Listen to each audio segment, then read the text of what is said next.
having your face in more of your content is going to exponentially increase the likelihood that somebody will DM you. Two big giant parts of our brain dedicated just to recognizing faces. I did not like Instagram. It was my least favorite app. Okay, so I'll try to go a little bit back and forth if I'm aware of it. Well, you can break the fourth wall too and just be like, what do you think? Yeah.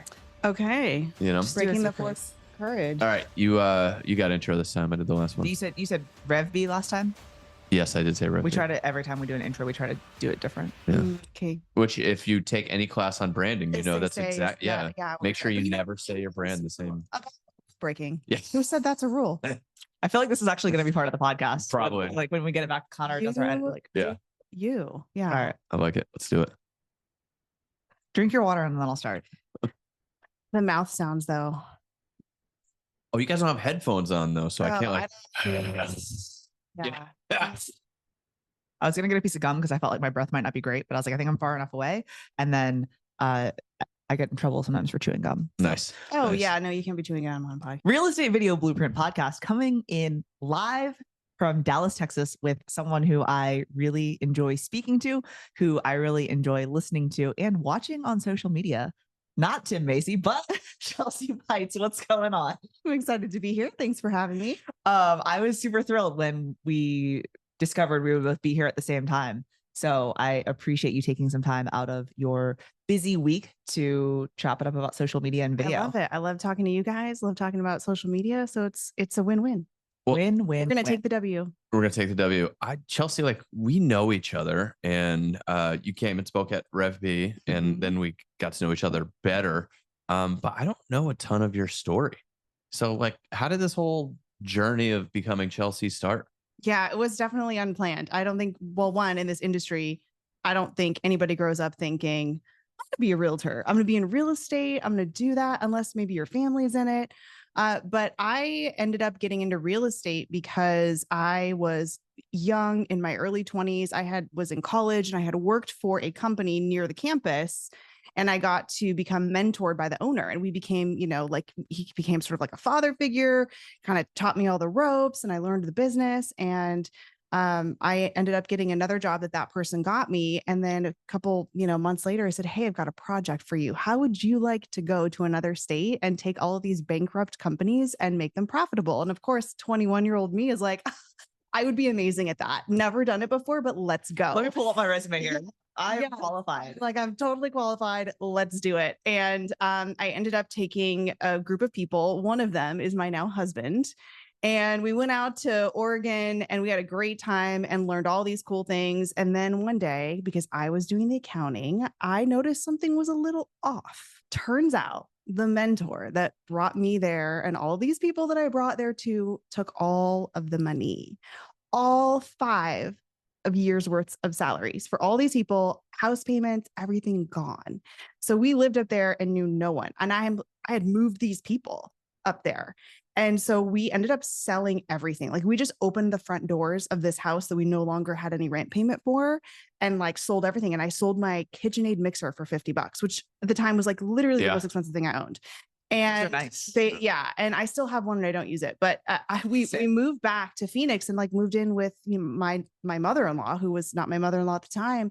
And I just remember that time being super formative in everything we did from there on out, because I was like, wow, we just totally lost all the things. And really the lesson from that was that we could do it. We could figure it out. It was great. But we ended up getting our license. And I'm like, I'm not going to do real estate, but I'll get it because I got nothing to do for 3 weeks. And so I got my real estate license, which in 3 weeks, which I don't know how great that was, but I got my license. And then I said, well, I'm going to apply to one place. And I sent in my resume and I started working in a new home builder for a number of years. So that's how I ended up in real estate. Was completely unplanned. And it was because a mentor of mine had unfortunately embezzled all the company funds. That's wild. Yeah. You started, you're really good at telling that story, because I'm like, oh, you had a mentor. That's so sweet. Oh, God, I can't wait to hear about that stage. And boom, just pull the rug out. Yeah. So when you started real estate, you probably, like most of us, it wasn't, what was marketing and all that fun stuff, or were you just doing more traditional stuff? Yeah. builds, new home construction for a really long time. And then I went into residential real estate. And this was well before social media was a thing. I got my license, I think, in 2001. And so it was the traditional, if you will, marketing and postcards and calling and seeing people actually in person, which was wild because a really busy day in like 2000 was like I saw 3 people. And so I did that for a while, loved what I did. I loved working with buyers. That was my favorite. This was the old days of they got in the car with you and you spent all day in the same car. I know you're like, I can't even imagine. Well, knowing you, I'm like, is something that you enjoyed? I loved it. I really did. I loved it. And then 2008 happened. And I just emotionally felt so sad for the families that I was sitting across their kitchen table. And they said, what do we do? And so I ended up actually leaving full-time real estate and going into the marketing side of helping realtors figure out how to do that. Once again, I had no resume. I'm like, sure, I can do that. I signed up at this Fortune 250 company and I'm like, I can be your marketing director. Let's go. And I like that's marketing. what happened. Yeah. I didn't even know. I was like, social media. I'm sure I can figure that out. Well, that was going to be my next question was like, how did you go from that to like where you are now? And so marketing director was the first stop. Marketing director was the first stop. I started listening to podcasts and I said, oh, I don't know who this is, but like a lot of people are talking about Gary Vaynerchuk, Gary V. I was like, okay, well, let me listen to this podcast. Yeah. So I was listening to a podcast. He was talking about Snapchat. And I remember that all I knew about Snapchat was that people said their kids were on it. And he said, but here's the thing that people are missing out about Snapchat. He's like, it's attention. It's the only platform. And now we forget, it's only been a few years, but we forget there was no live video. There was no stories. Like this was like the only time you had 100% of somebody's attention because they missed it. There was no replay. And I thought that's interesting. So I started an account, got on it. I don't even know how I found Real Estate Humans, but I started finding Real Estate Humans, a lot of them, and we started talking every day. And I remember my husband came home from work probably about a year into this. And I said, oh my gosh, you're never going to believe about what happened with Shannon. She got that job. And he's like, that's amazing. Who's Shannon? And I'm like, it's my Snapchat friend. And he's like, oh, honey, these are not your real friends. These are real people. These are people on the interwebs. And I'm like, I know, but like, there's something about this is different. And so we decided to get together. And so there was like 30 of us that decided to have a mastermind in another state. And I remember I brought my husband BP because I thought, well, just in case they might both get murdered.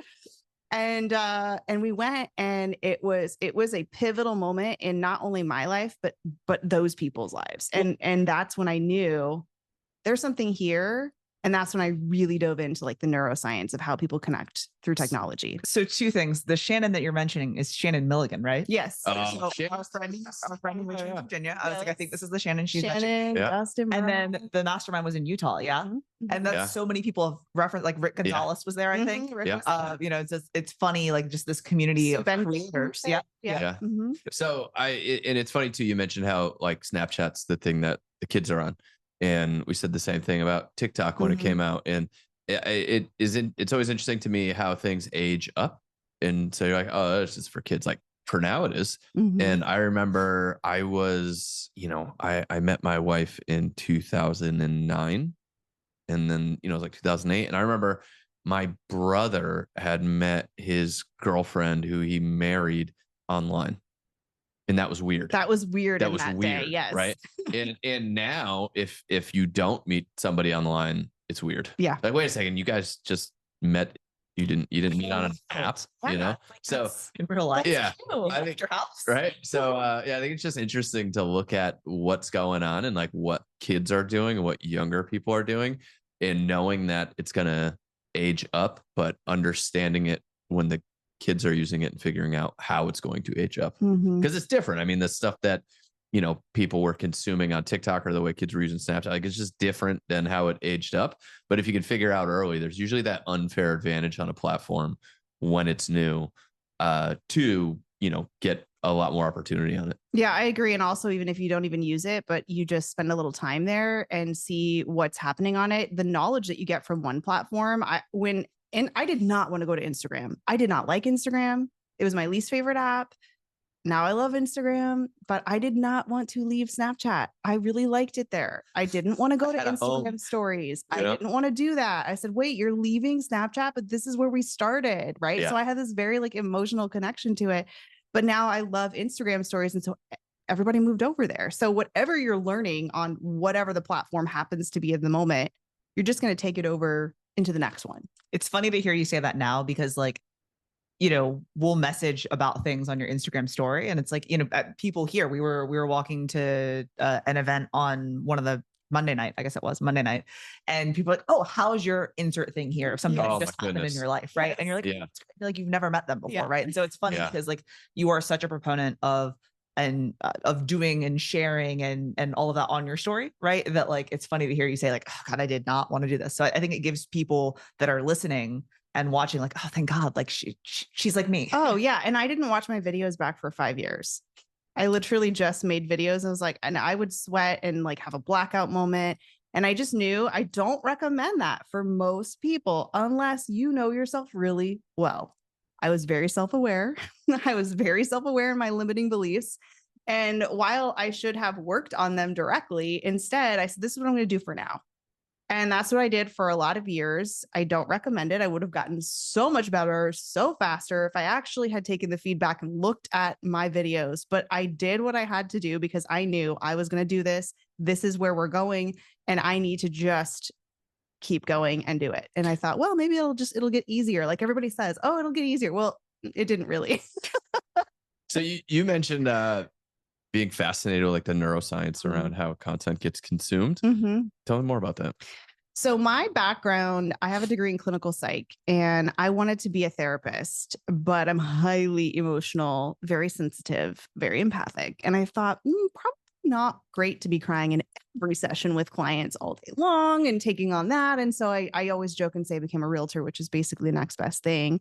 But I've always been fascinated as long as I can remember about just behavior and humans and all of that. And I realized that there was something that had to be happening in our brains because for that many people to get together in one room that had never met each other, but had only spoken to each other through a device and to feel like we actually cared for these people. So I just started for about a year. I studied brains, biology, and behavior. And I have this big piece of paper. I just put taped paper up on my office wall. And I just like wrote all these ideas. Like, why do I feel like I know them? Why do I feel like I like them? And how do we build trust? So 10 years of that, now I basically have a working theory of how we build trust through technology and how faces and facial recognition play into that and neurons firing. And it really is true. Like we see someone on something that's even on a screen and we still feel like those feelings, the hormones that happen when you build trust or you're smiling or you're laughing, all of it happens. And your brain has no idea if you're seeing a face on a screen or if you're seeing a face in real life, which is why when COVID happened, we all hated being on Zoom because it's not like it is now where we're like, oh yeah, we'll get on Zoom, we'll get on FaceTime, we'll get on Teams. We're looking at each other. All of us were on this thing with these squares with names. And it was horrible because our brains need to see people. We need to see your face to develop this subconscious initial, can I trust you? Are you friend or foe? And are you potentially competent at what you are going to say you are? And so these things happen in our brains so quickly. And the story I share often is my 3-year-old at the time was looking at his little iPad or YouTube Kids. And he watched the same thing every day and he was obsessed with it. All the characters, we've watched it all 5 times. And he says, I don't want to watch this. I'm like, why? And he's like, well, this one here, right? And this little square right here, this one has more stars. And it blew me away that I've never talked to my 3-year-old kid about star ratings and that this could be better and you might like it more because there are more stars that are here. And it truly just solidified that human behavior of how we are in the world, whether it's Amazon or we're at, watching YouTube, it's changing how we connect and what we expect from other people. And I also believe and know that you can become even more human through technology. A lot of people are worried about AI. A lot of people are like, I don't know about that, but I like to use it for good and not evil and connect with heart and humanity and not hustle or hacks. Well, I know that when we are putting out content in a way that generates business, there's so much rapport that happens before we meet someone. And it's funny because we work in this virtual world and we've got friends all over the country and everything else. And it's funny how that digital interaction plus the in-person interaction just amplifies the connection and amplifies the relationship. And you go in for a listing appointment and the client already loves you, already wants to work with you because they've watched all your stuff, and then they meet you in person and the amount they love you just gets amplified because now it's real. And I'd never really try to put much more thought behind it other than I know it works. You know me, I don't like to think much anyways. But it's so true. We've seen it play out. So how do you, like, if we get tactical on it, how do you advise people to design the content and design interaction and to have that outcome that you're talking about?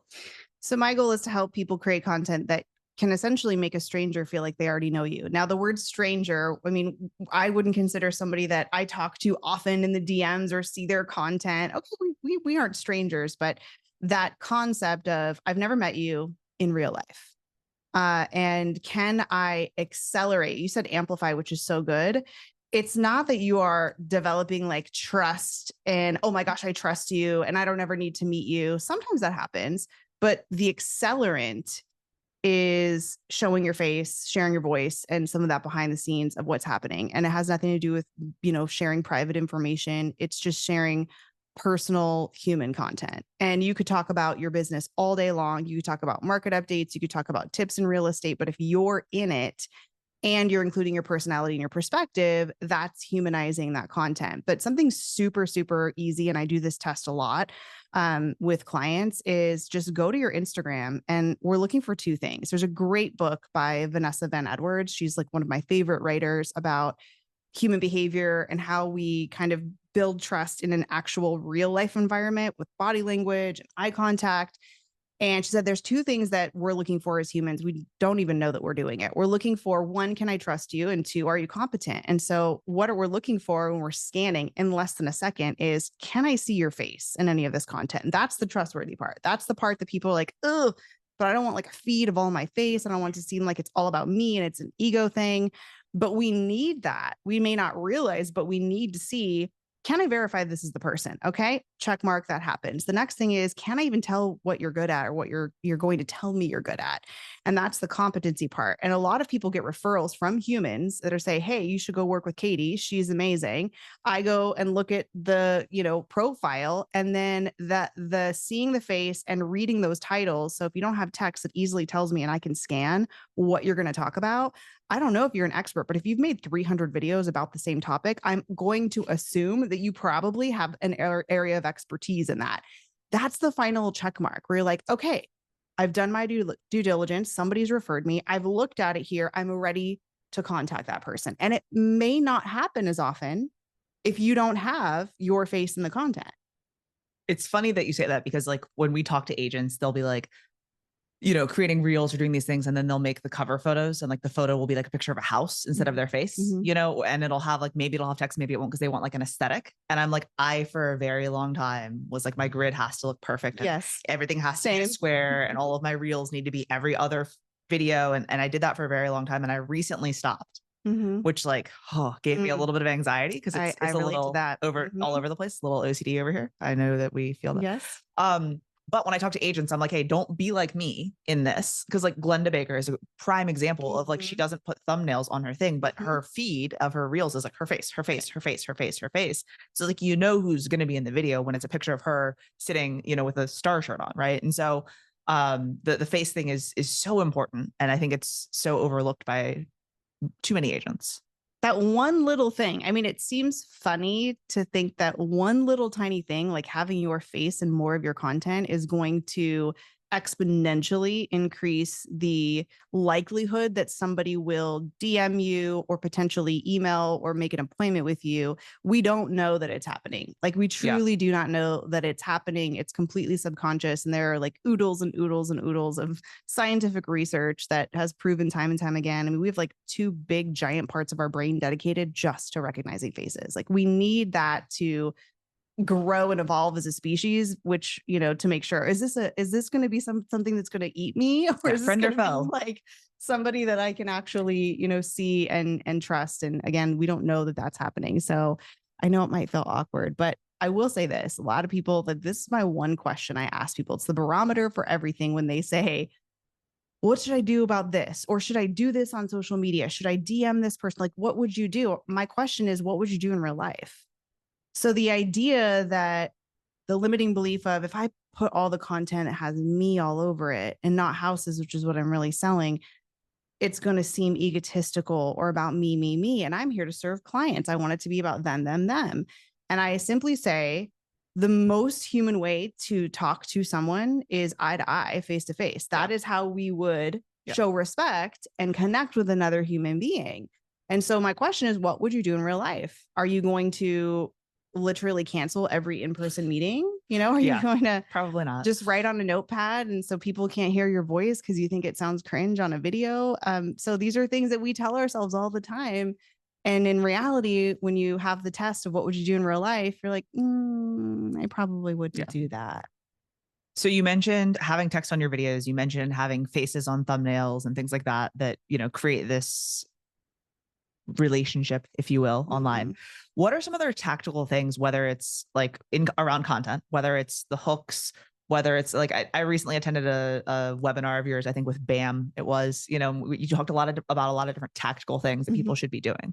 What are some things that like are often overlooked, but should be done more frequently? Yeah. My favorite one is everybody else's least favorite one, but that usually is a sign that it's important and that it works. And a lot of people just say, give me the hook formula, or tell me exactly how long it should be, or tell me the editing style that I should be doing. So you're not going to tell us that today? That. But before you do any of that, what's really, really, really important, and I know so many people in our industry talk about like niching down and who's your avatar, who's the person. Let's describe how old they are and how many kids they have. Great, right? That's a common marketing place to start. But I like to flip it a little bit. And I like people to, instead of thinking about how could I demographically define the specific niche, because in real estate, we have all different kinds of people, that not just buyers, not just sellers, not just first time, it could be move up, so how am I supposed to have a niche if I'm talking to all these different people? The niche for me is understanding the stories that your clients are telling themselves and believing. And that would be something like, well, maybe I have a group of clients or potential clients who are telling themselves, I can't ever afford a home in this market. And they're believing it, whether it's true or not. And the reason I start there is because once you can start thinking about how they're feeling, the feeling words are important, and not just to use in your copy. You're going to use that word in your copy, but you obviously want to compassionately serve with empathy the human being on the other side. So putting yourself in their shoes is important. But I just tell people, go to the emotions wheel. Just Google emotions wheel, look at it and say, how are people feeling? It could be frustrated. It could be overwhelmed. It could be confused. And you're going to use those words in your copy, and you're going to use them in what you're saying to the video camera. You're going to say, are you somebody who's been in the Houston market, been looking for homes for a few years, and you're just feeling completely overwhelmed? You're feeling defeated right now, that you're just never going to be able to get that house. And then you're speaking directly to someone at an emotional level that people say, oh yeah, I am kind of feeling like that. Yeah. So I know that's not the fun like hook formula that everybody wants to start with, but it's really important to know, because you are going to use those things and you're going to connect with people. When I connect with people and agents, I say, you're probably feeling a little bit resentful right now in 2024, that you feel like you have to have a full-time content creator, digital, marketing degree, somebody following you around all the time. And you just want to help people buy and sell houses. In fact, you've been doing that for like 2 decades. And they're like, yeah, I do feel kind of resentful. Yes. I'm like, yeah, that's now we're connected. And I know and understand how you're feeling. And usually when people know that you understand how they're feeling, they believe that you can help them solve their problem. So that's the first thing. Keep going. No. Keep going. I was, but then you ended with, that's the first thing. So yeah. I love everything that you just said. So I'm excited to hear the second thing. You have to be specific with your words. You have to have a specific group of humans, but it doesn't have to be that they just live here. They're this age, they make this kind of money. You can do that too, But I like to look at it. What is their worldview? Like, what are they telling themselves right now? And that's going to help you get really narrow and specific with your messaging. Well, I do think this is why agents fall in the trap of making content for other agents, because sometimes as agents, we don't understand how the consumer's feeling, but it's really easy to understand how other agents are feeling. Like, we know exactly what to post to get a bunch of agents to comment on it because we know what they're feeling. Exactly. And that's just easier. Like, it's just easier to make content that resonates with agents as an agent. But what you're talking about is, I think, the difference in our agents that have built a following, built an audience that loves them and does business with them, is that trust, being able to see things through the consumer's eyes. And too many times with our content, a lot of agents are trying to like push their consumer in a direction. Like, oh, I know, you can't afford your rent and the mortgage payment's going to be higher and housing's the most unaffordable it's ever been. But if you don't buy now, you're going to regret it, right? Like, it's this content that's trying to coerce people to think like we do, but people want to know that you think like they do. Mm-hmm. And so that I loved, like, your whole segment there was awesome. So give me part two. Just call Give me it part two. step one. I'm not gonna say much. Like, that was really good. He's like, so go ahead. And then I went, quick interject. I couldn't hold it. I couldn't hold it in. Be specific. And Okay. specific meaning with your message. How do you get specific with your message? You have to understand who the message is for. And it's not just, hey, they're, have 2 kids and they want to move up. And that could be the case. Absolutely. But really, if you're going to connect with people on a digital platform where they really don't know you and they come across your content, wouldn't it be great if you addressed some of those potential feelings they have before they work with you, feelings that they might have during their work with you, and maybe even after, and feeling like you're talking directly to them. So the biggest compliment I can ever get is when somebody says, I feel like you made this post for me. Yeah. And I'm like, thank you. I did make it for you. What's funny is my wife will send me these reels of this couple, and they're always posting these reels about this stupid stuff that happens in their relationship as a married couple.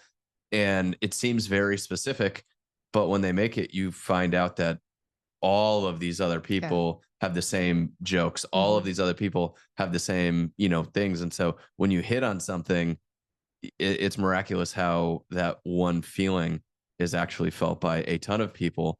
And then the algorithms and the magic that is social media gets it out to all those other people. But the hard part is, where do you start with that? So starting with like the emotions wheel, just Google it. It's, there's websites and stuff, but like I'm, Gen X, so I'm still old school. And just find it. You'll be like, oh, I didn't even think of that one. Oh yeah, I didn't. That's a great one. I didn't even think of that. Cause I was like, I don't know, happy, mad, sad. Like, we think in 3 emotions. So that's a visual that can help you. So that's step number 1, is getting specific with who you're talking to, knowing what those specific stories are, and finding those specific words so that you can communicate to them. Because that's really what's helping the algorithm, of course, understand more about your content. The second thing is the structure. This is the tactical part that everybody loves to teach. And it's great as long as you have your specific message. So the structure for videos, which you guys know and you've talked about and teach, is thinking about what that beginning first few seconds is. And people say, oh, you've got to have the hook and you've got to have it. It doesn't need to be the biggest mistake you're going to want to avoid in 2025 and don't make this happen. It can be, right? Yeah. Like there's, maybe we call that a little clickbaity type of emotional pull type of hook, but it could literally just be you starting to talk. So I always tell people, just start talking. You don't have to have an intro. I don't recommend having an intro. There is a creator that I follow, and the intro is actually put into the second sentence. And while it is something of this creator's brand, I've scrolled away a few times because I know what's coming and I don't even want to hear the intro. I'm like, just get into it. So you're saying, like, they say like hook, then like, and I'm Katie Day and that kind of thing. Yeah. And this one happens to be particularly long. Yeah. I could, probably just repeat it. So it's working. No, you know what I'm saying? I'm not going to say it, but it's working. And I did that for years, and I became known for my intro. People would actually say it to me. So it's definitely not a bad thing as long as you go all in and it becomes part of your thing, part of your shtick, part of your brand. A lot of us get into the introduction feeling of a piece of content or a video. And so if we can just get into it, and it feels odd because we were taught for years in school, you just don't start in the middle of a sentence. You Now you have do. to have an introduction and you just say, so here's the thing. Like that could be your hook. Like you're just starting in the middle of a What's the thing? conversation. Yeah. Yeah. And that's perfectly fine. You could just look right into here's the thing, or you could just do the basic, here's what I'm going to tell you. That's a lot of people's hooks. Like I'm going to tell you 3 things that you need to do for X. Okay, great. And then get into it, right? Don't get into all these other stories and just get into the thing. I think editing, while I don't love editing because I feel like that becomes a distraction, and I know myself again, and I know that I have a 30 thing checklist of doing jump cuts and putting in captions and making these little things happen. I'm less likely to post it because I haven't hit all 30 of my things that I think I should be doing. And I've spent 3 hours on a 30-second reel, and then I just sit in my drafts forever. So I know myself. And so I really try to do minimal editing just in the app itself. And I'm coaching myself when I say just post it, because I don't even know how many drafts I have. I'm like, I could tweak that a little bit more. Well, and tweak that a little bit more. it's funny you say that. I think we're seeing now there is a shift back to less editing, where I don't know, 6 months ago, a year ago, it was, hey, graphics, like keep the attention, Flashy, jump cut to this, yeah. flash to this. Yeah. And now people's feeds are full of that. And so they're Mhm. almost just looking for the person in their car Exactly. talking to the camera, which is, Exactly. Katie, like some of your most successful. Yeah. You're just reach kind of stuff. taking my point Yeah, it away looks from like me. a story. You Just just gonna- stole that from I'm just her. gonna just go ahead. It's mine. I'll just sit here. But yeah, to your point, Katie, it's story-like content that is really the behind the scenes, or it looks like, oh, this is like a real person, because we are craving real people. And I totally believe that was accelerated for 2 years when we were stuck at our homes and Yeah. everybody was online, and we just really wanted and expect to see a real person. So the story-like content is great. Sitting in your car is great while you're parked, not driving, and creating content that is, feeling like maybe that's your safe spot. Like for me, my safe spot, and that's always a good little tool if you're a little bit nervous about creating videos, have sort of like a safe, comfy space. I like the floor of my office. I sit on the floor, I hold my phone. Like some people like to be in their car. There's something about feeling like, okay, this is my little bubble zone of where I can record. But still, I think it's important that editing doesn't have to be flashy, but I do think cutting out those little extra pauses and the breaths, that does help, because we are fighting for attention. Well, I think you mix it up. Like you do one that's edited, you do one that's just you in the car, and then you just kind of analyze and watch and figure out what you like doing. Analyze and What's- adjust. Analyze and adjust. Think are going to do well. Never. It's always the opposite, right? Like, Right. you're like, this is going to be a banger. And I that's was like I 4 just likes. spent an hour on Yeah. this, and it's so good. And it's Yeah. filled with so many like great ideas and nuggets. And then, yeah. But that's what I love and hate about like content creation and just like the entire process, right? Yeah. Because it's like, there are so many things that I'm like, oh, this one's going to be the one, like this is going to hit, and then it doesn't. And then I have some that like Mhm. the Texas is the worst state one Yeah. that I did. Oh, So yeah, there was I a remember that one. article, and I got absolutely raked on the comments. Yeah. Because Yeah. I never even gave an opinion. I wasn't like, and I You just were Texas pointing out is an amazing. article. Yeah. It was wild. It Yeah. really took off, and I shot it in a hotel room in Kansas City because like we were on a mastermind together Yeah. before an event. My mastermind, it was her Tuesday Mhm. call, and then idea came up. Katie made it happen. So yeah, I'm just taking as much credit as I can wherever I can. it wasn't actually even Tim's idea. Just No, in it case was- you were yeah, it was- wondering. Shout out to Ray Allen. It was Yeah. his idea. So, okay. First up was being specific. Second one would be structuring. You've got to have, we'll call it a hook for the intro. I like several hooks. And again, if this is going to stress you out and not make you do it, you do not have to do all of these. Just pick one. Okay. I'm going to recommend you pick the one where you are using the visual text, which means you have text on your actual screen. And the reason that that's important is because I, like so many of us, am scrolling so fast, and I'm just like in that moment of like, yes, please send me another one. I don't know who these people are. This is great. I love it. And or silently consuming, but we need to have some kind of anchor to know if I'm going to watch something, I need the anchor to draw me in. And because I'm going so fast, I'm not even listening sometimes with what people are saying.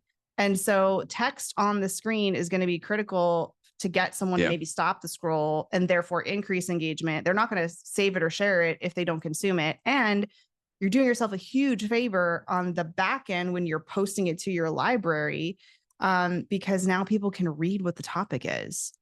And I do go to other people's accounts and see that there's no words. And I just, sometimes I click on things, but rarely. Unless they have like a really cool visual, I might click on it. But I actually was trying to find something for somebody else the other day. I go, I don't even know what video it was. It was a really good reel, but I want to share. Can't find it. Was it last 10 years ago? Yeah. And I was like, oh, there's no titles on anything. And I don't know why Instagram just can't give us a playlist. I don't know why.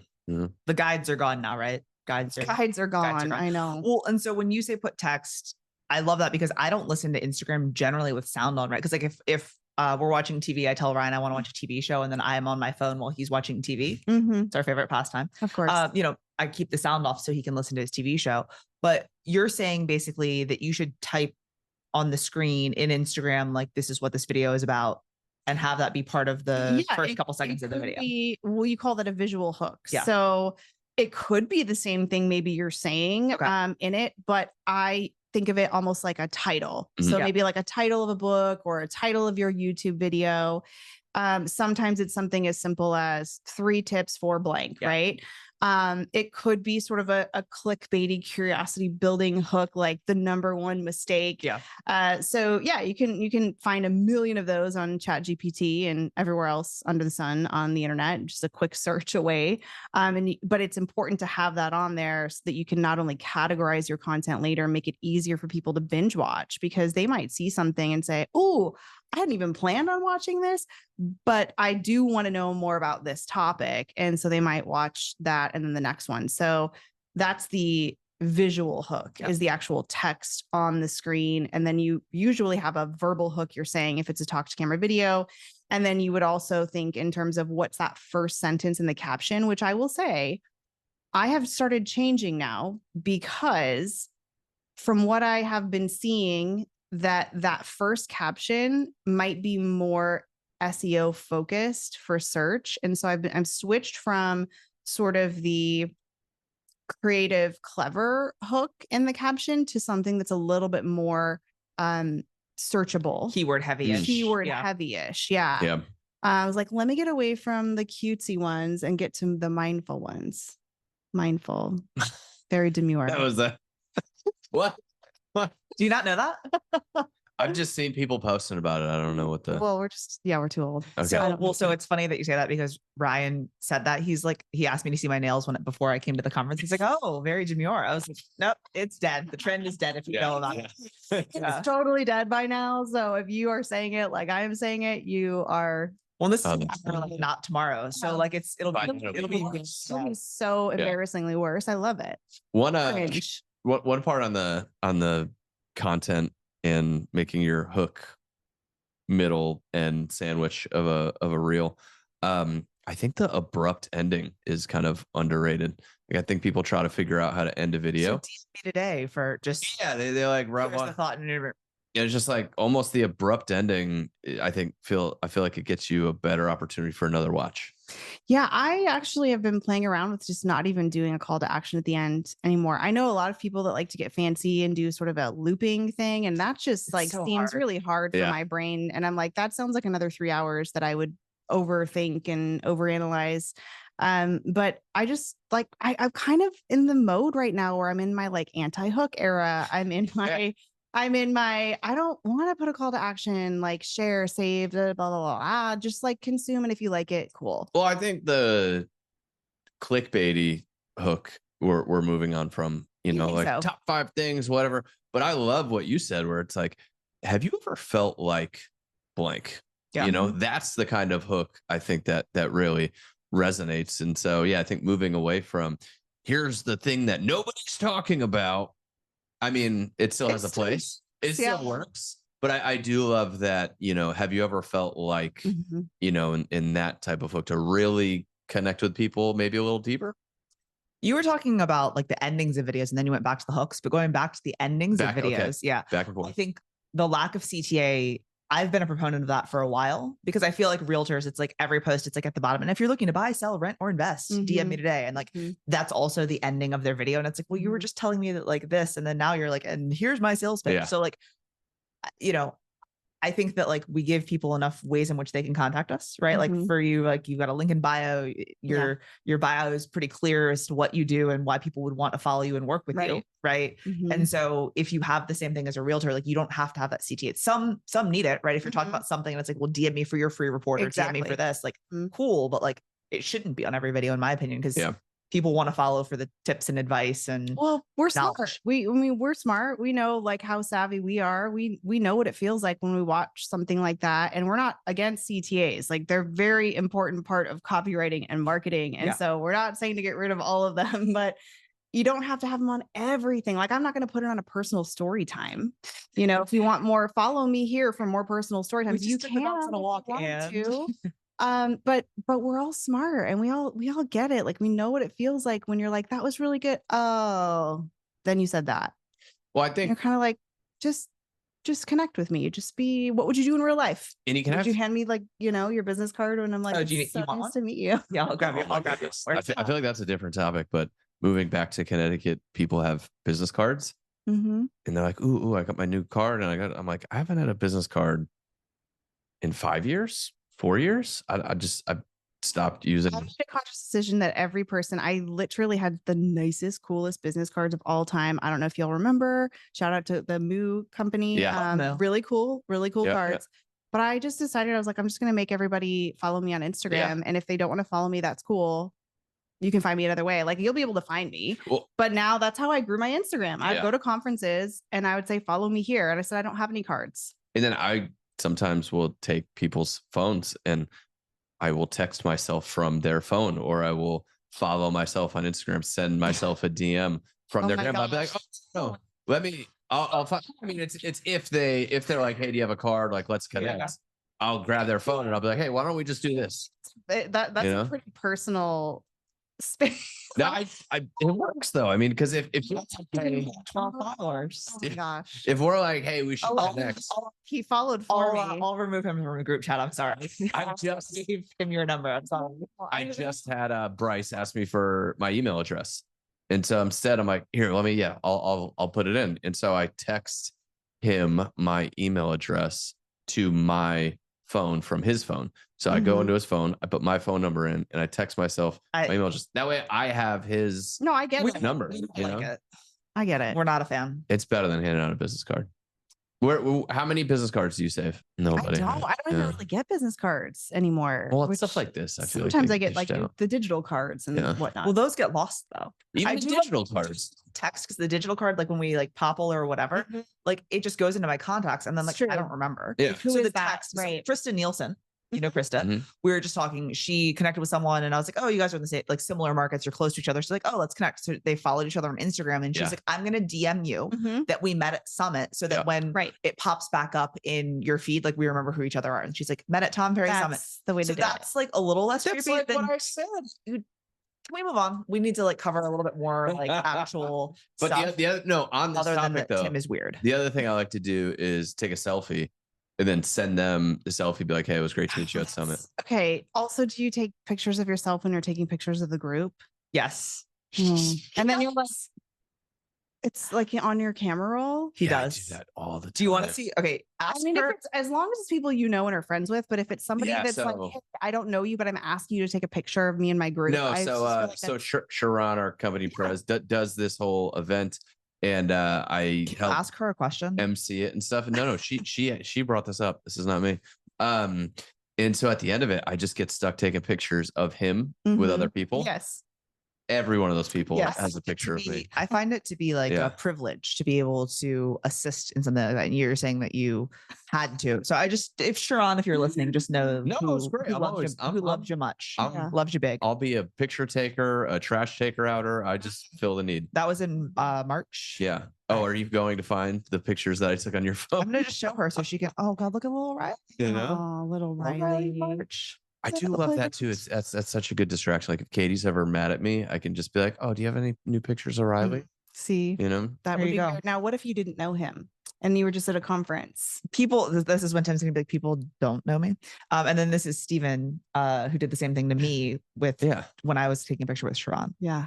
So I do know him, right? Yeah. And then like Libby, she hopped in, Yeah. you know. Yep. So Interesting. but like, and then Riley's we playing a just piano. Jeremy and I left his phone here, and he went to like grab something for us. The first thing we finish did that thought. was grab his camera and take stupid pictures on his phone. Oh my gosh. I love that. That was dumb of him of leaving his phone unattended in a room with people. Remember when phones didn't have passcodes? That was something that we talked about. Okay, so what would you say is the number one thing? Now, what would you say is like the number one thing that you're seeing agents do wrong right now on social media? Whether it's cringy or whether it's just something that you're like, could we just stop? I don't know if I have the number one thing.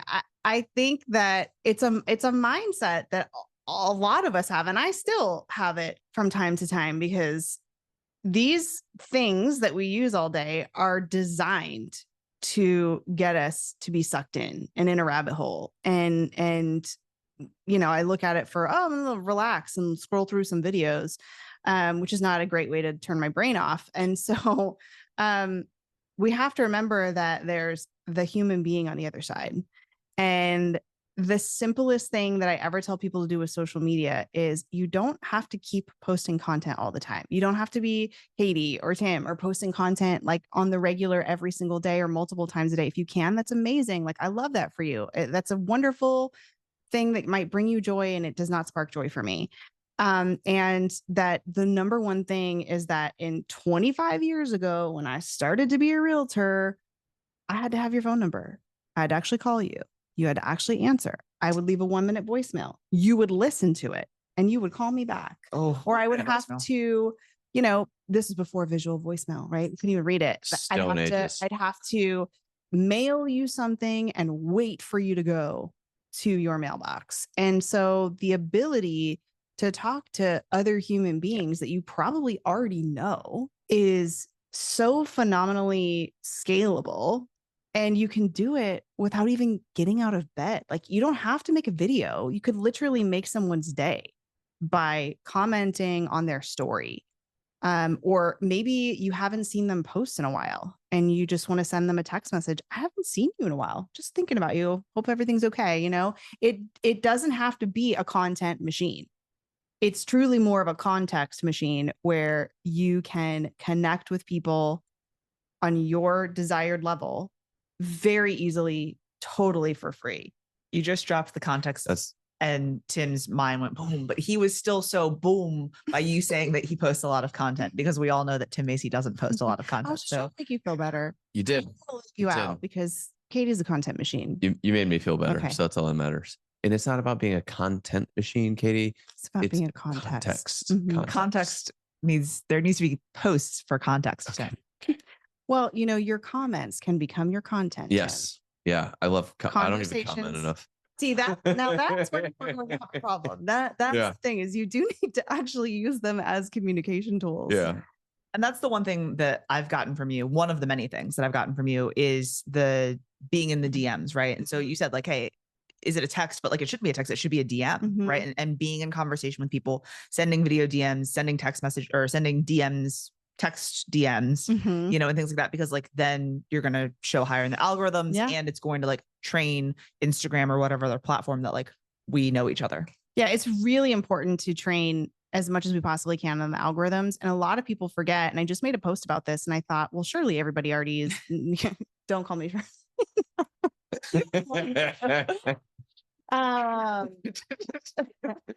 Everybody's the podcast, like, what are they talking about? Half the podcast got it. People get it. Yeah. This, right. And I thought, yeah, just a reminder, you know, set up your favorites list and be more intentional. Nobody wants to spend. I mean, it's not a good idea to go in there and spend a lot of time, because if you're like me and I know that they do this, I'm in a rabbit hole for 2 hours and I'm happy about it. And I'm just like, this is great. I feel so relaxed and I'm just scrolling.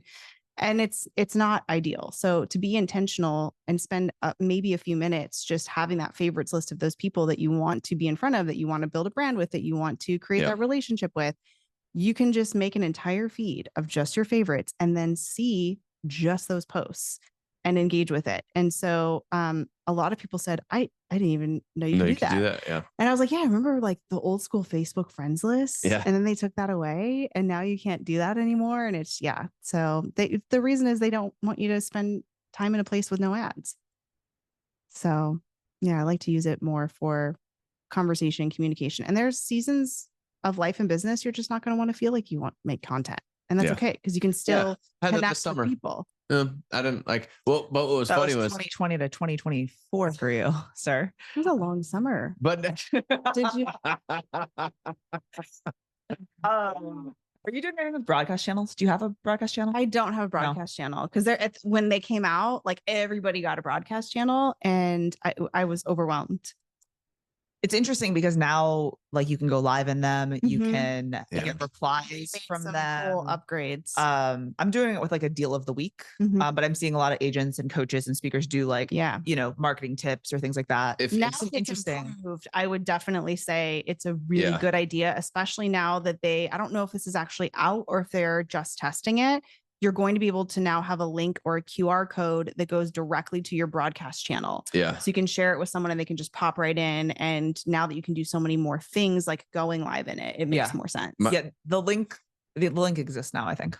My only wish list is that they would allow you to have like a group where you've got 3 or 4 of you collaborate on a broadcast channel. You can add, I think you can do that. You can add an additional person. That's a newer feature. It is newer feature. New though, so don't. I'm just trying to make him feel less out of the Well, loop. I appreciate it, Chelsea. I appreciate it. For you too. Thank you for having to work with Katie all the time. Oh, yes. Absolutely. Okay. Nice. Well, thank you for coming on. Where can people find you? Best place to find me is Instagram. You can also go to my website. And the good news is it's the same thing. It's my name. So Chelsea.Peitz. It's Peitz, or you can find me at chelseapeitz.com. Love it. Thanks for coming on. Thanks for having me.